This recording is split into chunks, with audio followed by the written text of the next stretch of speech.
What's going on, everybody? Welcome to another edition of the NBA Slate Starter podcast. I'm Eric, joined with my buddy Pete as we break down Tuesday's three-game NBA DFS slate on DraftKings, FanDuel, and our sponsor, Yahoo. What a wild slate this NBA one has been on a Monday. The NFL slate pretty wild here too. James Conner, Cooper Kupp, just doing normal things there. But Joel Embiid getting late scratched. What a disaster. I hate anything that has to do with Doc Rivers. This guy just is the stone cold worst at this point in time. And I liked him when he was here in the Clippers, when he was here in LA, and, made for a pretty easy guy to cheer for. Not anymore. Pete, talk to me about your lineups tonight. Oh man, the Embiid news, I think, just crushed us all.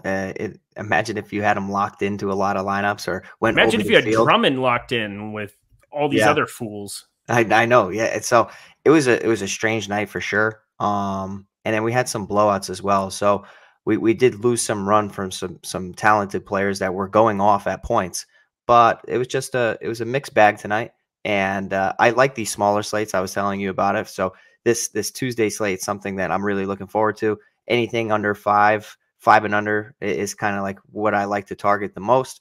But yeah, I can't wait to break this one down with you again. Yeah, I'm stoked. Three gamers, definitely a little bit more palatable than a 13 or a 14 gamer. Yeah. We've had some of those recently. We had a 12 gamer I know last week, and I'm just on live before lock shaking my head being like, look, I have no idea what my lineups are going to look like in the next hour because there's so many pieces of news waiting to fall. I think we're going to have a pretty simple slate here. Mm-hmm. Fingers crossed. Throwing it out there. Again, DeAndre Ayton, that JaVale McGee news, I don't think anybody's surprised by it. He ended up around 25% tonight in most contests I was in. I don't think anybody's just completely immune to the point that, like, if JaVale McGee at way too low of a number across the industry is available without Ayton, you just play him at this point, right? Yeah, I still think it was too low. Like I'm sitting there and I'm just like, okay, 27, 25%. There were so many options at center today. So let's cut some people some slack, I guess, because they wanted to pay up at the top. But I feel like given the salary of JaVale McGee, you were able to get two talented centers with tons of potential, and Jokic just going off and pairing him with McGee was a strategy that I did a lot tonight. So yeah, I don't know. Going forward, McGee's a player to watch for sure, especially while Ayton is sidelined. Who knows when he's going to be back? If he does return, I am interested because it's not necessarily an injury; it's an illness. So I like targeting players like that as long as their conditioning is up to par, which is something that we really don't know unless the coach states. Third highest fantasy point per minute rate behind Joker and Giannis over the course of the last calendar month. Crazy. Throwing it out there, 1.5 plus over on DK. You probably want to roster that. Something we probably want you to do is hit that like button, subscribe button, and notification if you're watching us on YouTube. If you're listening to us in podcast form, first of all, thank you so much. Second of all, leave a 5-star review there on our new NBA Slate Starter podcast feed. Yes, brand new podcast feed. Looking forward to having all of those reviews there so we can go through those. We're going to start giving away stuff here very, very soon. I promise. I just need the go ahead from Ryan because, again, I work for him in some kind of roundabout way. There's something to be said about that. That's what happens when you're a top 10 player in the world. But Pete and I, we're going to do an ample job of going at this slate. You ready to get going, my dude? Yes, sir. Let's ride. All right. See, there it was. I was going to say, I needed that in my life yesterday, but I didn't know I needed it as badly until it didn't happen. But Steph Curry, 11,500, another dud, should I say, here tonight for him, but nobody played him. He was like 3%. He's just way overpriced. And I will say, if you're going to find a ceiling performance on a 3-gamer, he becomes more intriguing on a 3-gamer, one, where you're able to jam in raw points and know that, 45, 50 can still work out optimal. But two, he's playing in the Garden, and I don't have many narratives. I don't go down narrative street very often in my life, but when athletes go to the Garden, they generally go to perform. It is the most historic arena, perhaps in the country, perhaps in the world in some people's eyes, but Madison Square Garden is a place that Steph Curry, I think, could go out and knock down some threes and break some records, do some things. So throwing it out there, 11-5 tournament option. James Harden, 11-2. Becomes much more intriguing if you have no Kevin Durant, but Kevin Durant's expected to be in for all intents and purposes. And, Kevin Durant went nuts without him, and James Harden was still serviceable without Kevin Durant the other night as they swapped. No, he wasn't. 41.25 in his absence at Atlanta. But Damian Lillard, 9,700. He's back in our lives, and it was nice to see him play 37 minutes right out of the gate. There's no CJ McCollum. That's a huge deal for somebody like Damian Lillard, who I'm just looking at his ceiling, sub 10K. I'm curious where the rostership's going to land on him. I don't know if it's going to be crazy popular, but I definitely have interest knowing that those minutes right out of the gate are back. Talk to me about the top end guard for you. Yeah, so with Curry, he doesn't need, many threes to break the record. It's two to surpass. So I'm pretty confident that he's going to handle that. Yes, really. Again, the narrative of Curry in MSG, it makes sense. I like it. The price tag's ridiculous. I like what you said, though, about the raw points. And raw points is something that we need to take into consideration for smaller slates. Because if a lot of players don't end up reaching that 50-point threshold, and Curry does, even though he, let's call it, disappoints at that salary, the raw points can get you there. So I like what you're saying there. I'm going to get to Curry. But I am interested in some of these other options. I like Lillard here. And the reason I like him here is under 10K, no CJ McCollum, went 5 of 17 from the field against Minnesota. I thought that he would do, better in a situation like that. Still scored 24 points, 47.25 fantasy points. So a disappointing night from the field, and it still results in nearly 50 fantasy points because of his free throws, 11 of 15 at the line. So I really like Damian Lillard here. He has not really had one of those monstrous games this year that is extremely memorable. It's coming. It's just a matter of when. In addition to that, I do like Chris Paul at 8,400. Serviceable as long as Devin Booker's out. I like him slightly more than I usually would. Portland is a team that I have been picking on pretty handily all year just because I'm not convinced they're a great team. And I feel like they end up getting torched most nights. But as long as you have so many, stacked options at the top, I don't really think you could go wrong. James Harden's interesting at 11-2 if Kevin Durant does sit. They have been resting their stars. Toronto coming off a back-to-back. So we'll have to see with that. But I think I'd probably, take the discounted Damian Lillard or Chris Paul and go elsewhere with some of my money. Agreed. I'm going to lose my fantasy football matchup against News God.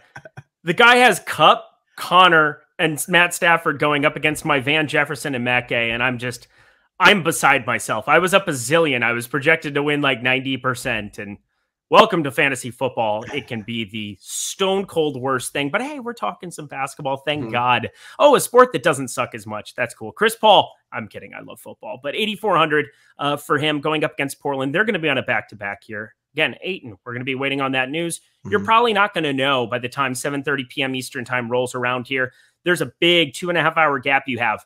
I will say for late swappers, we're talking about this. You should be late swapping. First of all, it's the biggest edge in NBA DFS. But second of all, you got to be ready to react to how your lineups are doing. And of course, that 8 news is gigantic. But Chris Paul is somebody that you should be, if you have into lineups, you're probably not going to have a crazy amount of spots to pivot to, considering Damian Lillard on DK is 1,300 more. You have to drop way down in salary to other positions like a Miles Bridges 5,700 is just kind of an atrocious thing. He's playing big minutes, but he's pretty useless. Even in terms of like Nurkic, if you're playing him in a utility spot, it's 1,100. So I got to say, Chris Paul, just be careful and make sure you have kind of a backup contingency plan in the event that, DeAndre Ayton's in, or in the event that Chris Paul's actually chalky on a 3-game slate because he's cheaper than the likes of Lillard, cheaper than the likes of Curry, cheaper than the likes of everybody at guard, and he ends up chalky, and you got to find a way to pivot with your salary. Yeah, I like that mindset. It definitely, if you know that your lineups are mediocre, you have to late swap to something that can help you surpass the field. So I like what you're saying there. Something to definitely take into consideration, and even more so on a 3-gamer.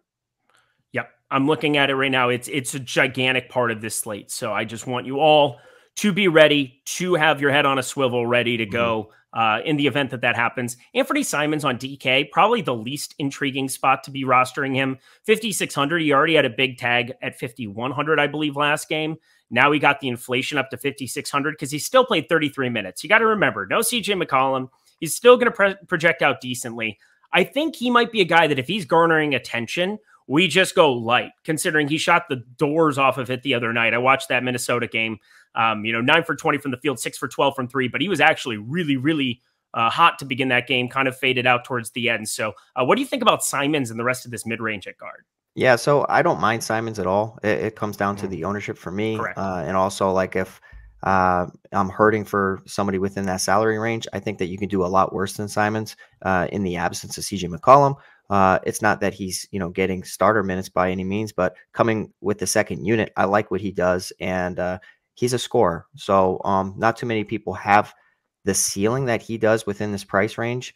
A player that does have the ceiling similar to him and probably even higher would be Jordan Poole. And Mhm.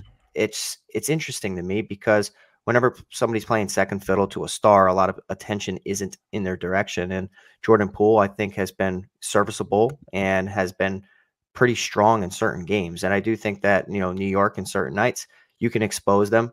And a player like Jordan Poole, yes, he's hit or miss, scoring dependent for sure, but at this position, down at this bottom point, we have to be, pretty careful with who we're going to go with. And I think Jordan Poole could be flying under the radar slightly, is with the salary, it's pretty similar to Anthony Simons. I like that. Again, there are going to be some isolated chalk pieces. I Mhm. can't even really tell what they're going to be here yet because we need to just make sure that this Knicks starting lineup could be just ridiculous, or I don't even know what to say for kind of what they're doing there. Alec Burks, I thought was dinged up or something. He just played atrocious the other night. 37 minutes, over 17.75. He had a personal issue there. But it says that he's expected to be available here for Tuesday. So he's in. Again, I just kind of was checking that because I saw that blurb come across today. Love when you get blurbs for Tuesday news on a Monday. That really screws with me, and I kind of forget about it from time to time. But just be on the lookout there. I will say, if we're trying to play the Stars and Scrubs game, and I don't really know how viable it's going to be here, but Ben McLemore is a walking heat check. At any point in time, if he doesn't get rostership, you could probably make the same argument for Bembry. 17 minutes of him in the starting lineup or whatever last time out, and he's going to start more than likely, and he's not serviceable, but 3,500 for him. Shamit, 3,800. All these guys are going to be very shooting dependent, so I might just try to go cheaper and avoid rostership. What do you think about Ben McLemore in the absence of CJ McCollum? I don't hate it. Ben McLemore's always interesting, especially when he's given minutes. It's just a matter of Portland's lineup from night to night, and I just don't really. I don't know how consistent their coach is with rotations and all of this. Ben McLemore is fairly priced for sure. So as a scrub, essentially, if you were paying up in other areas at 3,300, you could do worse, and he could pay off that salary pretty easily. There are some other players within this range that definitely have my interest, and Quentin Grimes is coming off a Mm-hmm. monster game at 3,800, and obviously recency bias. He's probably going to come in a little heavy owned if people are paying attention or looking at box scores. But you have to think RJ Barrett and also this Knicks unit with their guards. I think that this slate is going to be dependent on how the Knicks put out a starting lineup or Yep. what rotations they do. Your lineup's going to be dependent on this Knicks news. Like you're going to make or break by finding the correct Knicks pieces, and they're all priced cheap. So it's a matter of who do we like? Who's getting the nod? Mm-hmm. Who finds some more minutes than they possibly should. So I'm going to be looking at some of this Knicks value and in hopes that we hit the correct pieces. But we have to pay attention. News God's going to have our back and provide that starting lineup for us. So definitely pay attention to that. Yeah, and he's going to probably gloat about fantasy football and NBA Live before lock. That's probably the way that that's going to go.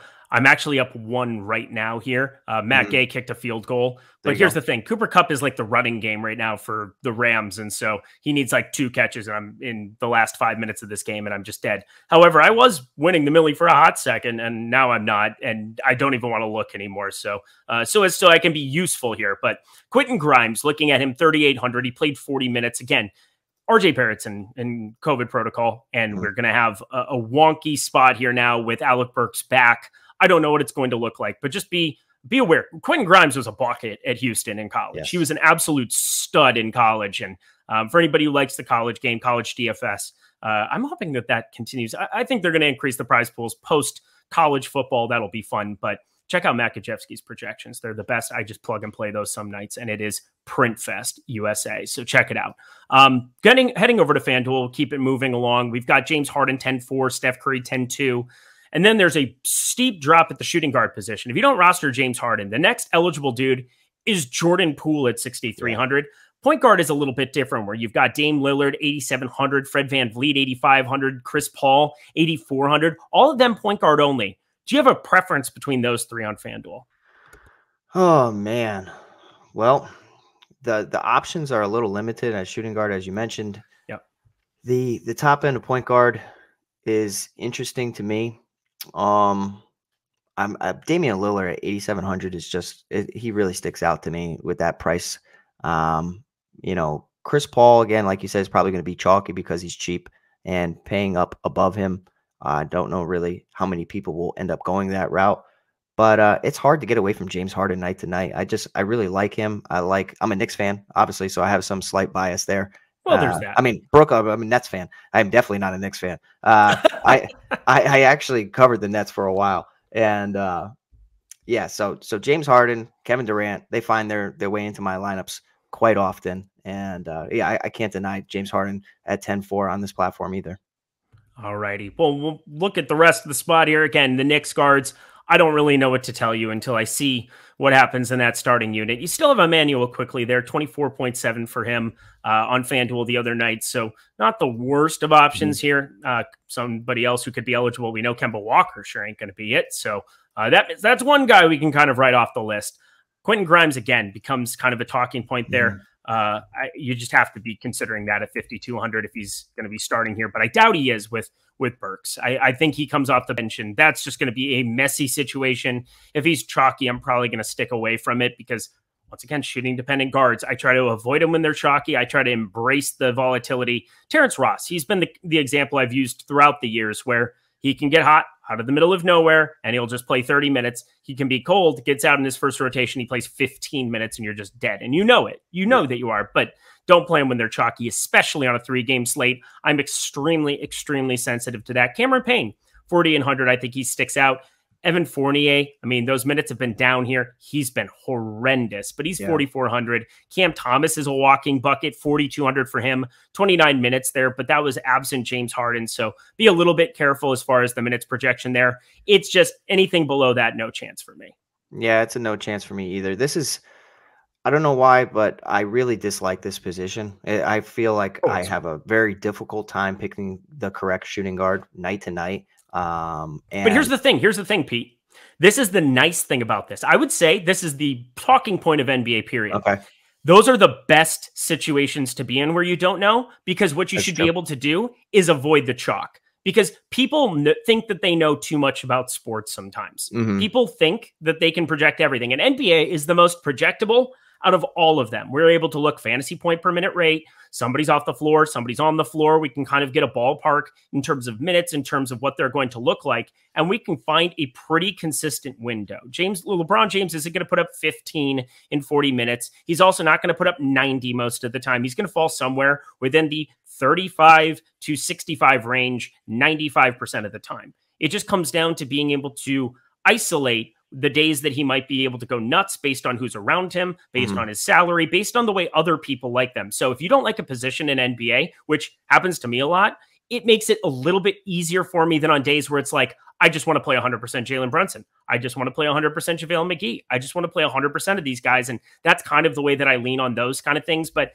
when on a 3-gamer where it is very murky, embrace it. Just love the fact that it's like, oh, I can get away from the chalk easily because I don't even necessarily like any of the chalk. Yeah, I like that. That's a great way to put it. Good perspective, good mindset for constructing lineups is, sometimes getting away from your heart and going with what your brain or what the stats or what the projections are saying, or ownership, especially. Ownership is easily my favorite thing in all DFS, and I think most people would agree with that. It allows you to have leverage over the field and determine if you want to, get even with the field, or how you can pivot to somebody that can provide some awesome, production for you at less ownership. So, yeah, I like that thinking, and I'll have to keep my eyes peeled to that ownership so I can determine my next move for shooting guard. All right, and we're heading over to guard here on Yahoo, our sponsor. Yahoo, James Harden, $48, Steph Curry, $46, Chris Paul, $35. Pretty steep cliff, but I think finding access to one of those guys is nice. Damian Lillard, $35 just sticks out like a sore thumb. I could see a lot of Paul Lillard lineups kind of being something to focus on, but Burke's down at $19 if he's starting. Gary Trent, $20. Definitely been a guy who can get the hot hand from time to time, playing 30-plus minutes, absent all of these Toronto Raptors. I mean, it's just a spot that sets up really, really nice as well. Quentin Grimes is $12. Simons is probably my favorite play of the entire position at $12, but I still expect him to project out really well on Yahoo. That is the best place to be playing him. He's going to play 28, 30 minutes no matter what with no CJ McCollum, and he can be a bucket. I probably, because of how low that tag is, will embrace the chalk on that site, and I probably will just avoid him other places if he's chalky. Talk to me about the guard position on Yahoo. Yeah, that makes sense. I really like Lillard. I think you hit the nail on the head saying that he sticks out like sore thumb. He's just not a free square by any means, but he's cheap, and I think he has plenty of upside within that role, especially with that price tag associated with him. Anthony Simons is okay. I don't know if I want to go with him and Lillard. I mean, that would definitely be interesting. There is no CJ McCollum, but Norman Powell back with the team, and not back with the team, within the team. Within the team, chucking the ball and being a ball hog, and Norman Powell. Exactly, doing Norman Powell things. He does that. I like Anthony Simons on the second unit, so I don't know if I would get to both of them in the same lineup. I do think that the Chris Paul Lillard combo will be pretty chalky. I'll probably look to go to Lillard. I really want to get to Harden though, so I'm really gonna have a hard time trying to construct my lineups with both of them. You got Curry in the Garden. You've got Harden in Brooklyn. Yeah, I don't know. They're not. They don't sound the same to me. But again, he's home. He could go nuts at any point in time. Again, raw points can definitely be a thing, especially on Yahoo, where it's not like I'm paying top dollar for James Harden to get his point per dollar rate. Giannis is 57 and Jokic is like 58 today. I played both of them in bulk. I didn't care. I just wanted to fire off some of those guys that have those raw points. And that can be such a big part. If you have some cheaper plays like Simons at $12, other guys will get to at other positions. You should be able to make that work. Another thing you should be able to make work. Hey, Pete, new Yahoo users. That's what we need to do. Get 1 free month of Awesemo Plus Platinum. I can't believe, I know you're rolling your eyes and that's just no, not at all. Okay. First time deposit. All you guys got to do is take $10. So $10. That's half of the $1 that you would be entering 20 max on DK. It's just $2.50 more than putting your $1.50 in the nickel on FanDuel. But this is playing Yahoo, where you have the lowest management fees, the lowest rake of anywhere else in the industry. They're doing a 12 days of Christmas thing. Pretty cool. You drop 2 scores out of your 12 days that you play NBA here for the next 12, and you basically have a chance for free money for stuff. You have the lowest management fees. You have the best NFL contests with overlay in them on Sundays. I'm telling you, there's no better time to go play Yahoo now. And we are now giving you 1 free month of Awesemo Plus Platinum alongside it. Every single sport we offer behind the paywall. That's NFL, that's NBA, that's MMA, that's PGA when it comes back here in January, that's NASCAR when it shows up in I think they start in February. I'm telling you right now, you're going to want to be behind the paywall. And if you want a glimpse of it for free, join Yahoo today. Stop guessing, start winning. But most importantly, take advantage of this promo because this is as good as it will get. Look at that. See, professional. Here we go. The forward position, Kevin Durant, 11,600 for him. Julius Randle there, 9,200. I mean, there's a huge chasm between them, $2,400 of salary. But Julius Randle, his assist rate is kind of taken a plummet of late. Alec Burks was off the floor and he still couldn't make it work. Played 35 minutes, 30 fantasy points. I'm not going to call him broken. I think last year was a little bit of an outlier. Hot hand approach. He was the new girl in town. He was looking real hot, coming fresh off the gym, and then, had to go to work and couldn't necessarily keep it tight. So it's like, that's the situation we're at here right now with Julius Randle. I think he's probably living a little bit of the high life and coming off of just an incredible season. I'm not saying he doesn't have upside at 9,200. It's just so much easier for me to find raw points for Kevin Durant here. I think that's going to be something I try to focus on a little bit. But Pascal Siakam, 8,300. The blowout is making that look really wonky today, so don't read too much into that. Scotty Barnes was going nuts, blowout there. He still ended up being manageable today. I think those Toronto guys look really nice if you can't get to Durant. But how do you feel about Julius Randle? It's your team. It's your guy. What have you seen this season? Well, no, I made the mistake by saying I was a Knicks fan. I'm a Nets fan, but I do like Julius. Yeah. Oh, okay. Yeah. No. Oops, you misspoke. Yeah. Well, thank you for correcting yourself now after I asked the question. It's fine. Keep going. Listen, I love you, but I can't pretend to be a Knicks fan. I'm sorry. Oh, yeah, no, good. You were living a lie for like 10 minutes and you got the cold sweats. My skin was crawling. Okay. So let's talk Kevin Durant. He's really good. Yes, Kevin Durant. I love Kevin Durant. There you go. Just like I love James Harden.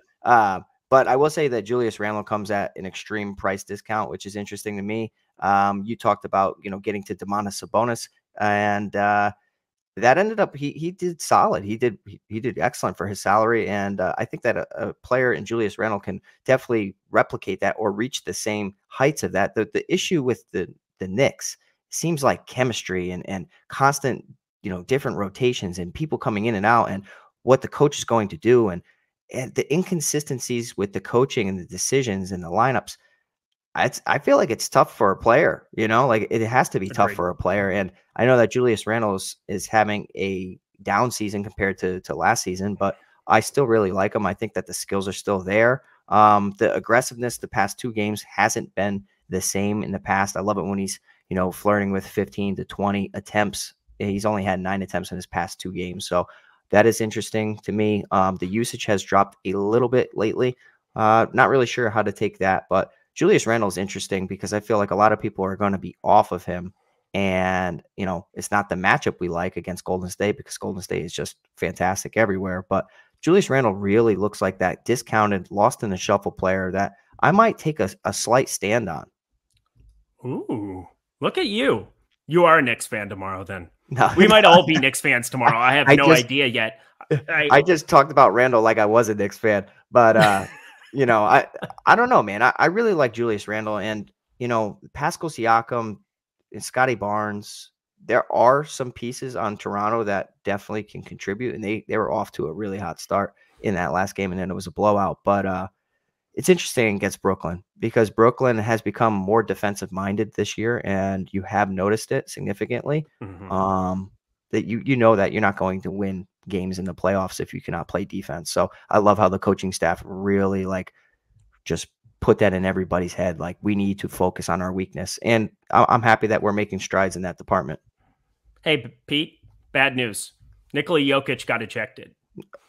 What's he have? 80 points? 73.25. That was going to give you the good news on the back end, but you just killed my thunder. It's okay. It's okay. You're fine. I'm sorry. Yeah. It's okay. It was a fun game for a second. He's such a monster. It's ridiculous. But he got ejected. I don't know what happened, but I'm excited to find out when we get off this show. It's just ending the end of this NFL game. Oh, shit. Kyler Murray just hit up Christian Kirk for a deep completion. Hopefully that didn't knock me out of anything because I had the absolute stone cold nuts. Oh, I still do on, oh, shit, the mini max. That sucks. That's not as good. I thought I had like the $1, $3, the milli, because I have like the same lineup that's rotating around the same places. And this is the wrong one in the wrong contest. But again, if we bank it, I don't care. But, they just got a massive completion here. It was 4th and 9. Are you kidding me? I hate football too. Back to basketball. That's what this podcast is, but it's a 3-game slate. Let's all be a little bit serious here. Rest of the position here. Chris Boucher, 4,800. Blowout, but he was on his way to just annihilating this slate. If he got that same fourth quarter run he got last time, I believe he ended up with 26.25. I had near lock button amounts. I think he was a phenomenal play today. He's a phenomenal play tomorrow. Can't see any reason he wouldn't still be in that starting lineup. So where he's got power forward eligibility over on FanDuel and DraftKings, we should be firing him up in bulk.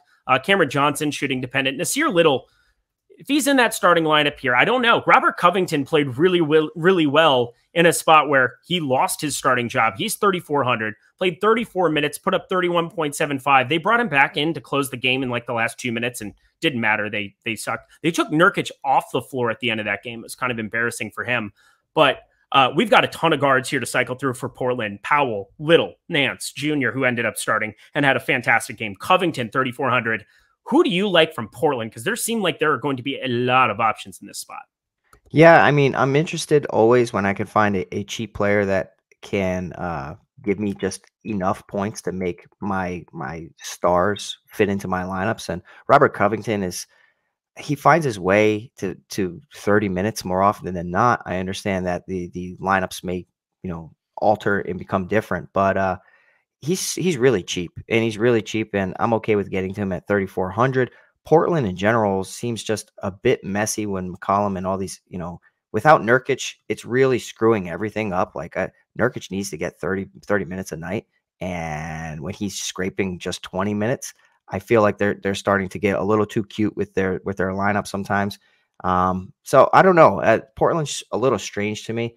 Nance is a guy that has some upside given his salary at 4,300. I feel like he does present a little bit more of a physical presence than some. So at 4,300, he seems like a sneaky, probably overpriced player that I feel like could end up turning in a decent game here. Agreed. I think that makes a lot of sense. Over to FanDuel we go. Two small forward up there. Kevin Durant, 11,100. Scotty Barnes, 8,200. Julius Randle, 8,600. That is where you want to be rostering Julius Randle. He will definitely be more popular there, but that makes sense. You need less from him in order to get more.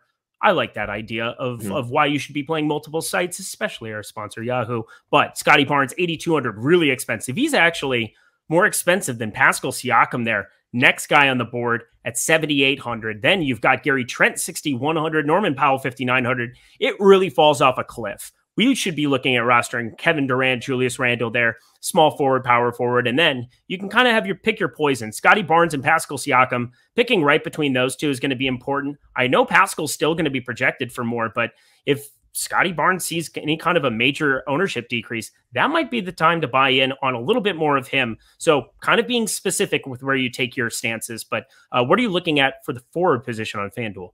Yeah, Julius Randle sticks out, 8,600. It really drops off a cliff, like you said. I feel like a serviceable player is always Draymond Green at 6,600. It's not the most exciting. You have to pay attention to the news because I feel like I read something about him possibly sitting on a back-to-back, and if that is the case, we shall see. But at 6,600, that's a fair price for Draymond Green, and I like and feel much more confident rostering him than a lot of these other ancillary parts for some scoring dependent wings and Gary Trent, Norman Powell. I don't know. I'd rather get to Draymond Green because of his defensive proficiency and in hopes that he can contribute a little bit more offensively and just fall into a bigger game. I'm with you there. Draymond Green, always somebody on FanDuel where, yeah, you don't have the triple-double bonus where he can go 10, 10, and 10 on DraftKings randomly. He's done that I don't know how many times, an irrational number, but on FanDuel, 6,600 can definitely spike some stocks upside. I mean, he's one of the better defenders in the league. He had a 9-stock game earlier against Phoenix this season. It was actually December 3rd, so it was pretty recent here. It was 10 days ago. Guy put up 58.3. So you want to talk about random upside on FanDuel. That's how he does it. He finds some random stocks against the Knicks in shambles. That might be a great time to do it. Jay Crowder, I mean, we could be looking at him having to play some center minutes for this team. Jalen Smith was also out, which is a very small piece of news that might have gotten a little bit overlooked, is he might have to be playing some small ball 5 in some of these spots. So Jay Crowder going into Portland there, 5,200. Mikal Bridges also 5K. Somebody who's more inclined to play some 3 and 4 there in that offense than Jay Crowder out there. But in the event that you get Smith and Ayton out, once again, if McGee's not on the floor, it's got to be Jay Crowder. So I'm going to be looking his direction to kind of maybe get in bulk at 5,200. And then on the bottom end, I can't really be going to Claxton here. I can't trust those minutes, although he's definitely more efficient with James Harden on the floor. That's just kind of an eye test thing for me where Claxton likes to finish at the rim, and it definitely sticks out as a guy that I would rather roster in that capacity. Anybody cheaper here for you? So without Obi Toppin, you saw Kevin Knox actually step up, and I thought that was a little interesting. He scored 28.5 fantasy points. Knox, I thought, was a guy that could end up becoming a fantasy star, years ago, and he has shown glimpses of potential, and then he's disappointed as well. And the years go on, and drafts they start loading up on picks and talented players surrounding him, and I don't know. I feel like he does still have a strong skill set. He's inconsistent for sure, but he's cheap. And the Knicks are doing weird, wonky things with their lineups. They're trying to find something, some chemistry, some hidden gem. I don't know. I think that Kevin Knox is just interesting. I don't think that he's anything spectacular or special. I think that at 4,200, he could end up working for some of our lineups, going cheap here, paying up another, position. So he's a guy that I'll definitely circle and sprinkle in. I don't think that that's a bad call whatsoever. I definitely like that. Matt Prater just knocked down a 49-yarder to knock everything out of contention. He has 16 as opposed to Gay's 14, and I had way more Gay. So there you go. Fun. Wow. DFS is the worst. It's the best, but it's also just insane. Here we go. To round it out here at the forward position on Yahoo, Kevin Durant, $52. Julius Randle, $35. We're talking $17 of difference. Who baby is Kevin Durant a luxury item here on this slate? Then Scotty Barnes, $29. Draymond Green, $28. Andrew Wiggins, we didn't talk about him mainly because I don't really ever know what to say. Same. He's going to give you 30. I feel like investing in Andrew Wiggins is basically investing against every other player at the position around the price. Do you agree with that? Yeah, I definitely agree with that. Inconsistent, has all the potential and skill set in the world. It's just, I don't know, something's missing, and something has been missing for a while. And I don't know, I just end up passing. I see his name and I just scroll, and I'm okay with I'll get to some of him, but I obviously don't try to increase exposure to him from night to night unless, given injuries or lineups or something like that.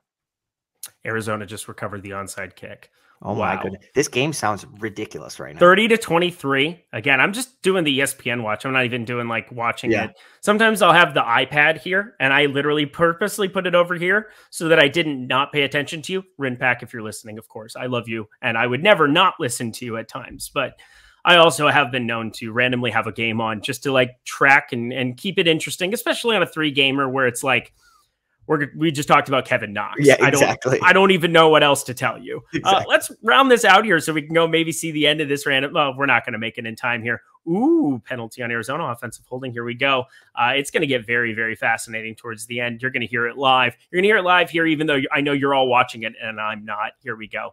To the center position. Nurkic, 7,300. The only true center that's sitting there at the top of this 3-gamer. You have Randall and Siakam above him. But Ayton, if he ends up being in, I guess, 7,500, that would be a guy there. OG Anunoby is listed as a center at 7K. He's going to be out for the foreseeable future, according to Nick Nurse.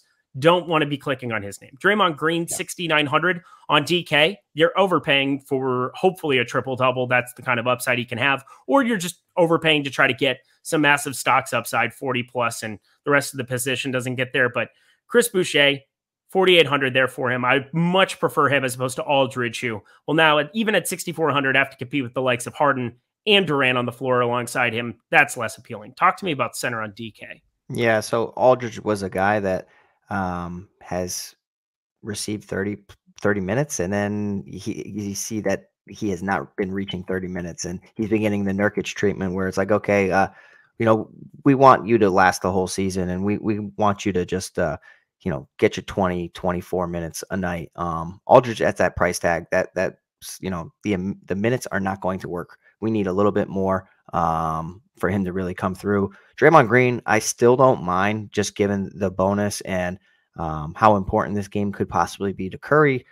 I know that's narrative street right there, but 6,900 center is really ugly if you're not going to a Chris Boucher at the bottom and you're really just trying to your finger on which top end option you want to get to. Nurkic, I can't trust him, Eric. I just can't trust him.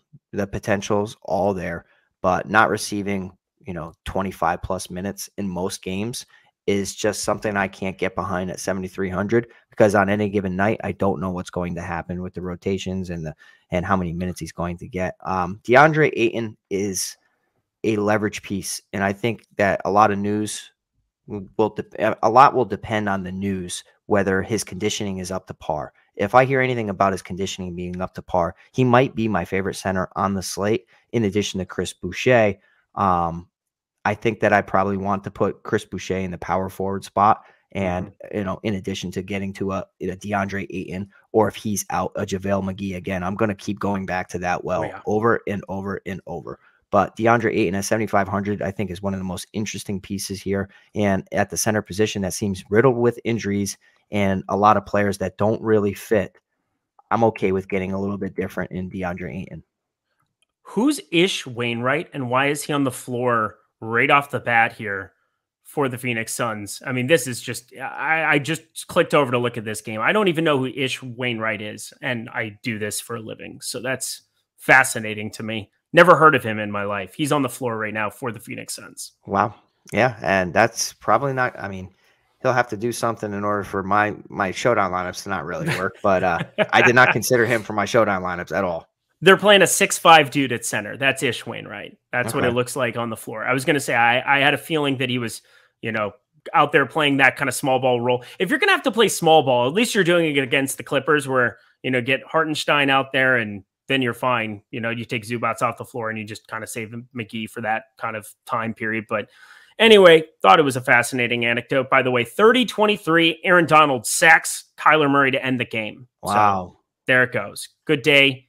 Drive home safely, everybody. Rest of the center position. Nurkic, I will say, I can't imagine people aren't going to click on his name still, which is why I would have no interest. But in the event that they don't, and we just kind of are sitting around talking for 20 minutes and on Live Before Lock, drumming over like, oh, how bad Nurkic is. He did have 5 fouls in that spot. True. He was in foul trouble, 21 minutes there, and then they took him off the floor because Covington was playing so well there towards the end. They tried to kind of shore it up there. Simons was on fire, so he closed the game as well. I could see them doing a lot of different things to close. I can't imagine you want Nurkic off the floor in most closing situations. Maybe you do. I don't really know, but 21 minutes definitely feels like the low end for him, and we know he can have massive upside. I like him a little bit more. This is counterintuitive because Ayton's a better defender, but I think they need him on the floor a lot more if Ayton's active. Does that make sense? Yes, it does. And that's something that I definitely considered. But there have been many games where Nurkic is needed, to defend and go up against the opposition, and it still doesn't happen. And I know that foul trouble is definitely a thing, but he's not Jaren Jackson. I tell you that. He's getting fouls, and his production is fine.